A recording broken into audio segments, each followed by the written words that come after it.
तो hello students, आज हम पढ़ने वाले हैं त्रिविमीय ज्यामिति के बारे में। तो यह हमारा आज हम पढ़ेंगे इसके भाग नंबर 15 को। तो चलिए इसे शुरू करते हैं। ठीक है। तो आज हम क्या पढ़ेंगे? तो आज हम पढ़ेंगे उदाहरण नंबर 13, उदाहरण नंबर 14 और उदाहरण नंबर 15। अभी हमने पिछले भाग, जो कि भाग नंबर 14 था, उसमें हमने समतल के बारे में पढ़ा और समतल की समीकरण भी निकाली, जिसे हमने नॉर्मल फॉर्म, बकाते फॉर्म दोनों में निकाल चुके हैं। ठीक है। तो आज हम उन्हीं का प्रयोग करके उदाहरण नंबर 13, 14 और 15 को हल करेंगे। तो चलिए उदाहरण नंबर 13 से शुरू करते हैं। हम्म उस समतल का सदिश समीकरण ज्ञात कीजिए जो मूल बिंदु से 6/√29 की दूरी पर है, और मूल बिंदु इसका अभिलंब सदिश 2i कैप माइनस का 3j cap plus 4k cap है। ठीक है। इसको मैं ऐसे बताता हूँ।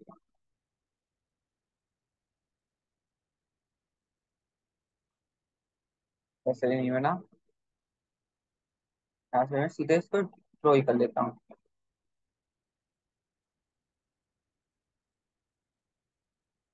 अब तो कोई टेढ़ा वाला नहीं है। ठीक है। इसको भी इरेज कर देते हैं।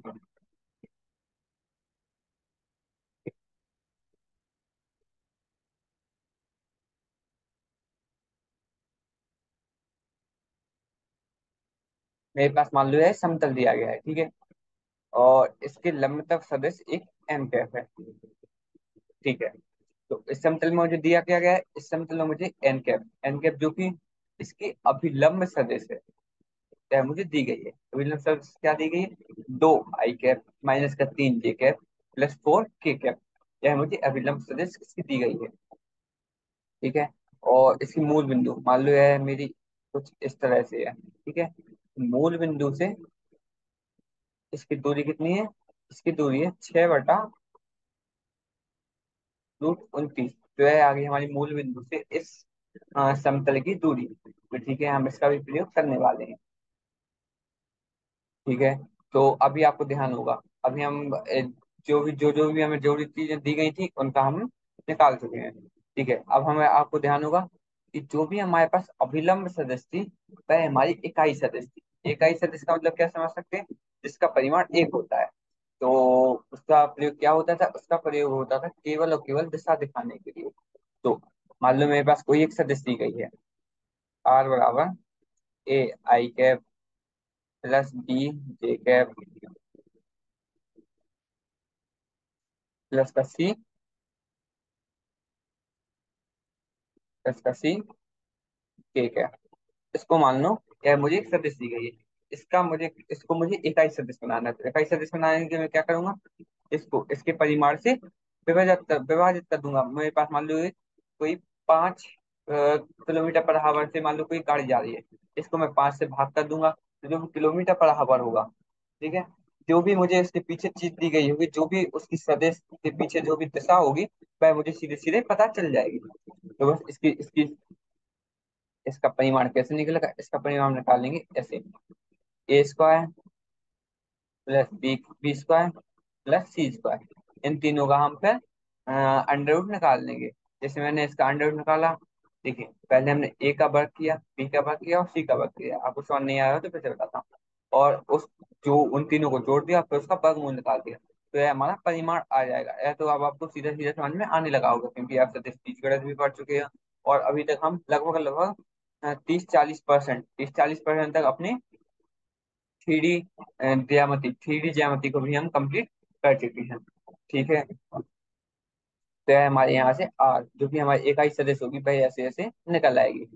ठीक है। अब हम देखते हैं कि जो भी हमारे एन कैप दी गई है उसकी इकाई सदस्य हम कैसे निकालेंगे।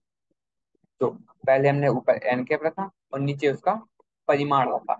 तो एन कैप को हम ऊपर जो कहते हैं लिख देंगे, जो कि होगा 2i कैप माइनस का 3j कैप प्लस का 4k कैप। यह मैंने ऊपर रख दिया। अब इसका परिमाण कैसे निकालें? परिमाण निकालने के लिए पहले मैं आई के आगे जो लिखा है उसका वर्ग करूंगा, फिर जे के आगे जो लिखा है उसका वर्ग करूंगा, और के आगे जो लिखा है उसका वर्ग करूंगा। तीनों को जोड़ दूंगा, फिर उनका वर्गमूल निकालूंगा, मुझे परिमाण मिल जाएगा। ठीक है। आगे आई के आगे लिखा है 2, 2 गुणा 2 होता है 4, माइनस का तीन होता है 9। चार, 4 गुणा 4 होता है 16। ठीक है, तो यहाँ से आप जोड़िए। 16 और 9 कितने होते हैं? वह होते हैं हमारे 25।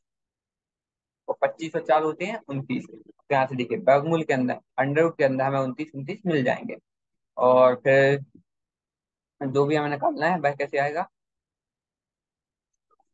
वह आ जाएगा 2 i cap, 3 j cap minus plus का 4 k कैप। ठीक है, यह हमें मिल गया है। ठीक है, तो यहाँ से हमें एन कैप भी अपनी मिल चुकी है। अब आपको ध्यान होगा हम कैसे निकालते थे समतल का समीकरण हमारा क्या होता था? वह होता था हमारा R F dot N cap बराबर डी। डी क्या है? डी है हमारा समतल से दूरी कितनी है, मूल बिंदु। ठीक है, तो डी की जगह पे हम, डी हमें दिया गया है क्वेश्चन में सीधा सीधा 6 भागे 2 29, तो हम सीधे सीधे रख देंगे। और यहाँ पे हम रखेंगे अपनी एन कैप को, और आर कैप को भी मैं सीधा सीधा लिख दूंगा। देखिए, तो मैंने आर कैप को सीधा सीधा लिख रखा है, और एन कैप जो की थी हमारी वो बीच में रख दी है। एन कैप जो कि हम अभी निकाल कर आए हैं, और उसके बाद रख दिया 6 भागे 2 29। तो यहाँ से मैं, देखिए आपको क्या करना है, बस एन कैप जो कि हमारी सदिश समीकरण की, मतलब सदिश समीकरण जो भी दिया गया है, समतल का सदिश समीकरण जो भी निकालना है, तो आर कैप क्या है? N cap, sorry, N cap क्या है? एन कैप है उसकी अभिलंब सदिश। अभिलंब सदिश है, बस आपको यह ध्यान जरूर रखना है कि जो भी हमारे पास अभिलंब सदिश हम निकाल रहे हैं वह इकाई है कि नहीं, मतलब कि उसका परिमाण एक है कि नहीं। उसका परिमाण हम अगर एक नहीं है, क्या करेंगे?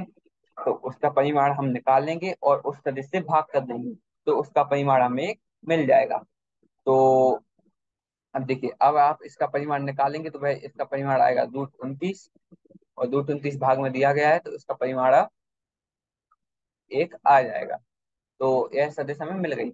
यह सदिश को लिखेंगे, उसका हम डॉट कैप आर आर लिख देंगे, और उसको उसके बराबर लिख देंगे डी के बराबर, जो कि हमें डी यहाँ पर दी गई है 6 भागे 2 29। तो यहाँ से आप सीधे सीधे यहाँ से इसका समीकरण को निकाल सकते हैं। अब हम देखेंगे अगले क्वेश्चन को, जो कि हमें उदाहरण नंबर 14 दिया गया है।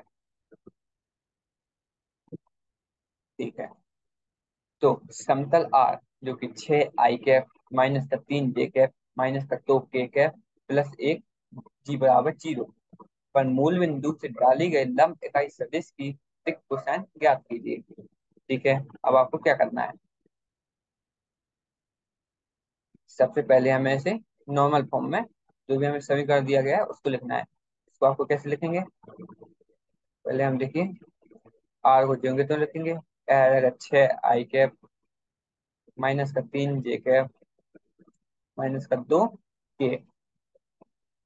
ठीक है, तो इस साइड आएगा तो प्लस एक था, यह बन जाएगा हमारा -1। ठीक है, आप ध्यान से देखते हैं कि मैं यहाँ पे डी लिखता है। डी क्या था? डी थी हमारी मूल बिंदु से समतल की दूरी, वह कभी 0 से कम हो नहीं सकती। तो मतलब हमें इस माइनस को इस साइड ले जाना पड़ेगा। तो इसको मैं प्लस कर दूंगा, तो यहाँ पे एक माइनस आ जाएगा, यहाँ पे प्लस आ जाएगा, और यहाँ पर भी प्लस आ जाएगा। देखिए, तो हम इसको इस प्रकार से व्यक्त कर सकते हैं, जो भी आएगा आर वेक्टर बराबर -का 6 i कैप प्लस का 3 j कैप प्लस का 2 k कैप, वह हो जाएगा हमारे 1 के बराबर। ठीक है, तो हम इस प्रकार से इस समतल के समीकरण को व्यक्त कर सकते हैं। ठीक है, अब आपको क्या करना है? हमें निकालना क्या है? बिंदु से डाले गए लंब इकाई सदिश की दिक् कोसाइन को ज्ञात करना है। तो जो भी हमारी इकाई सदिश आएगी उसके हमें दिक् कोसाइन को प्राप्त करना है। तो ठीक है, तो हमारी इकाई सदिश कैसे निकलेगी? यहाँ से देखिए, यह हो जाएगी मेरी इकाई सदिश। ठीक है, यह मेरी इकाई सदिश हो जाएगी। अब हम इसका परिमाण निकालेंगे। इसका परिमाण हम कैसे निकालेंगे? ठीक है, पहले हम इसका गुणा करेंगे, इसका गुणा करेंगे, इसका गुणा करेंगे, फिर उन पूरे का अंडर रूट निकाल देंगे, तो हमें सीधे सीधे उसका परिमाण निकल आएगा। ठीक है, तो यहाँ से मैंने किया 6 गुणा 6 जो कि 36 हो जाएगा, 3 गुणा 3 जो कि 9 हो जाएगा, 2 गुणा 2 4 हो जाएगा, 36 जोड़ 9 जोड़ 4, तो यहाँ से कितना हो जाएगा? 36 जोड़ 9 हो जाएगा 45, जोड़ 4 हो जाएगा 49।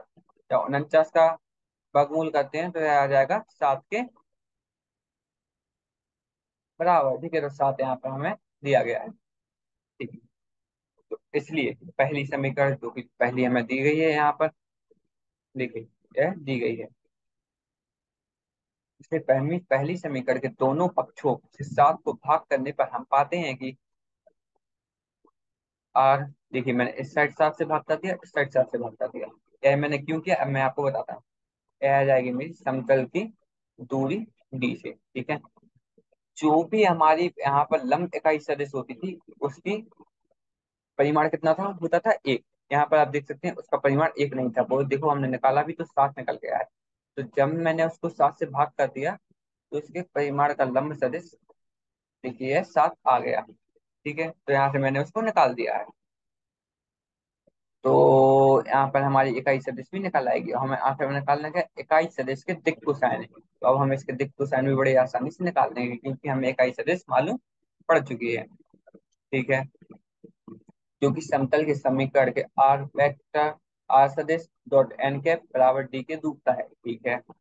इससे स्पष्ट है कि एन कैप बराबर एन कैप हमें सीधी सीधी है मिल जाएगी, ठीक है। और एन के पेयर मिल गई, तो आपको ध्यान रखना है कि मान लो मेरे पास कोई भी सदस्य दी गई होती, हम उसके दिक् कोसाइन कैसे निकालते थे, उसके उसको उसके परिमाण से विभाजित कर देते थे। और जो आई के आगे आता था वह हमारा एल होता था, जे के आगे आता था वह एम होता था, और के आगे आता था तो वह एन होता था। तो यहाँ से माइनस का 6/7, देखिए यह तीनों में 7 लिखे गए हैं, ठीक है। और 3/7 और 2/7, यह तीनों मेरे के तीनों यह मेरे दिक अनुपात, नहीं दिक अनुपात नहीं, दिक कोसाइन हो जाएंगे। दिक अनुपात निकालने के लिए आप क्या कीजिए, इन तीनों को 7 से गुणा कर दीजिए। तो माइनस का 6, 3 और 2, यह मेरे दिक अनुपात हो जाएंगे, ठीक है। दिक कोसाइन यहाँ से हमने निकाल लिए, जो कि आ जाएंगे माइनस का 6/7, 3/7 और 2/7। तो यहाँ से हम तीनों के दिक इस जो भी हमारी लंब सदस्य थी, उसके हमने दिक कोसाइन निकाल लिए हैं, ठीक है। तो जो भी हमारी लंब इकाई सदस्य थी, आपको पहले उसको ज्ञात करना है। तो उसको ध्यान रखना है कि उसकी जो भी परिमाण है वह इकाई है कि नहीं। इकाई का मतलब एक होता है, तो उसका परिमाण एक के बराबर करना है। और चाहे आप किसी से भाग देकर कर सकते हैं। फिर उसके हमें दिक् कोसाइन को निकाल लेना है। दिक् कोसाइन निकालना आप सीख गए होंगे। तो अभी हम उदाहरण नंबर 15 करेंगे, जो कि हमारा आज का आखिरी उदाहरण है, ठीक है। तो समतल, यहाँ पर हमें एक समतल दिया गया है। इसके हमें मूल बिंदु से दूरी ज्ञात करनी है, ठीक है। मूल बिंदु से हम दूरी ज्ञात कैसे करेंगे? तो मान लो यार मेरे पास कोई भी समतल यहाँ पे दिया गया है। मूल बिंदु जो भी हमारे पास ओ है, उससे इसकी दूरी को हमें ज्ञात करना है, ठीक है। समतल के हमें दिक् अनुपात क्या दिए गए हैं, 2, माइनस के 3 और 4। इसलिए कि दिक् कोसाइन भी हम आसानी से निकाल लेंगे। दिक् कोसाइन कैसे निकलते हैं, ठीक है, मैं आपको बताता हूँ। एल बराबर था A/, के आगे है, और फिर था A² प्लस का B² प्लस का C², और इसका हम अंडर रूट कर देंगे, तो मेरा एल आ जाएगा, ठीक है। तो यहीं से हम एल, एम और एन तीनों को निकाल लेंगे। तो बस एम को निकालने के लिए आपको क्या करना है, नीचे हमें डिक्रिप्टिव रखना है, और यहाँ पर बी रख देंगे, और नीचे हम डिक्रिप्टिव जो भी हमने निकाला वही रखेंगे। और फिर हम एन को निकालने हम क्या करेंगे, यहाँ पर सी रख देंगे। नीचे हमने जो अभी रखा है वही को, इसी को हम रखने वाले हैं। तो आपको देखिए, पहले हम निकालते हैं इसका A² B² C², और जहां से हम निकाल लेंगे इसके एल, एम और एन। तो ठीक है, पहले मैंने ए की जगह पे देखिए इसको 2 ऊपर रख दिया है, और फिर इसको रखेंगे। 2 गुणा 2 हो जाएगा 4, माइनस का 3 गुणा माइनस का 3 हो जाएगा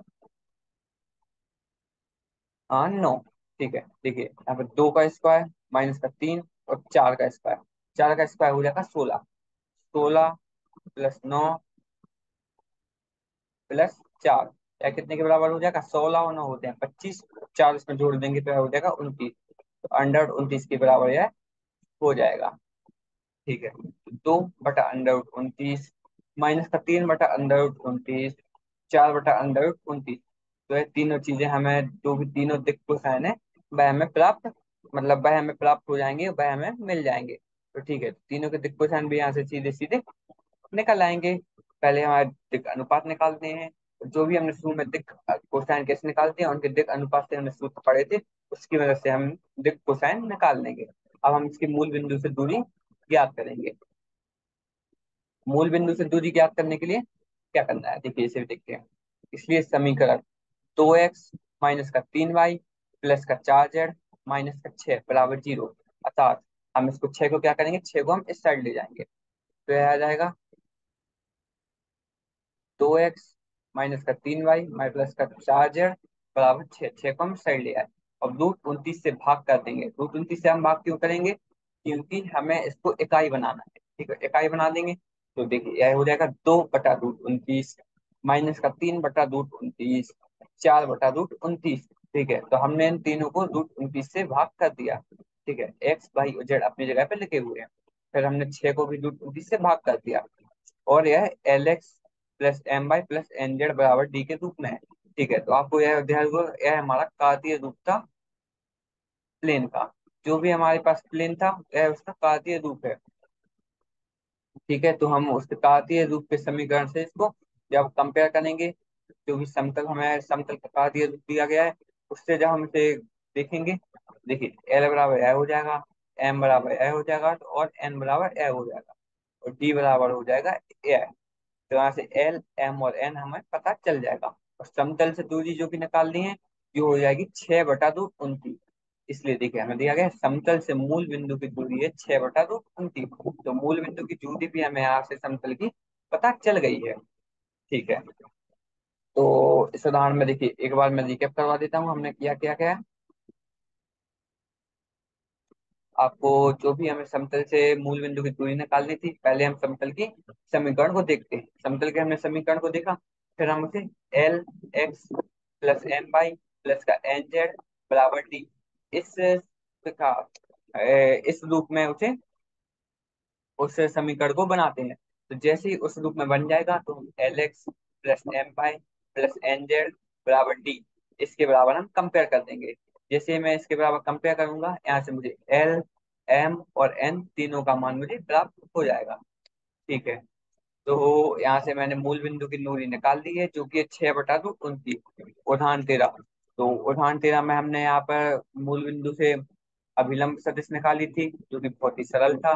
तो उदाहरण नंबर 14 में हमने लंब इकाई सदिश के दिक् कोसाइन को निकाला था। जो भी बाकी सरल था, उसको बस कितना क्या करना है, हमें लंब इकाई सदिश को निकालना है और उसको उसके परिमाण से भाग दे देना है। तो यहाँ पे मुझे सीधे सीधे लंब इकाई सदिश के दिक् कोसाइन मिल जाएंगे।